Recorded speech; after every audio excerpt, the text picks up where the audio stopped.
agree that the only players that should be kept over from this year's team are Cade, Jaden Ivey, and Duren. I would say these are your building blocks. I would not say that these are the only players that need to be on your team next year. I would say Bojan needs to be on your team next year. Alec Burks needs to be on your team next year. Hamidou Diallo needs to be on your team next year. I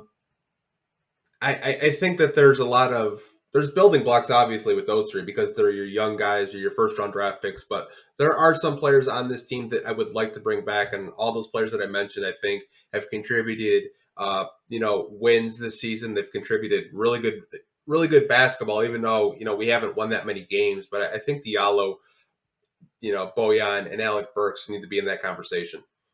Yeah, and I mean, I was kind of surprised that they left off Killian Hayes as well. They left off Isaiah Stewart and Sadiq Bey. Like, I mean, we're not going to get into it right away, but those three also have had impacts while they've been in Detroit.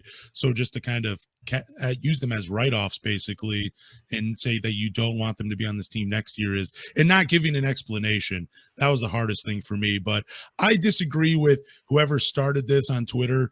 I think there's more than Cade, Ivey, and Duren that you need to keep from this roster. Like, I think Killian, like Anthony said, Bojan, Alec Burks, Hamidou Diallo definitely deserves a chance to be on this team next year. I mean, the spark he provides off the bench is just contagious. We saw it last night against the Houston Rockets. So, yeah, Hami definitely deserves to have a chance to be brought back on this team.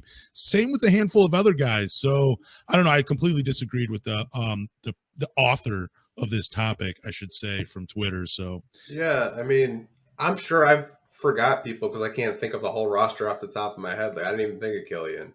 Like, there's some players on this roster that like I want to keep. Like, I think the two vets that I've mentioned that I want to keep is Bojan and Alec Burks.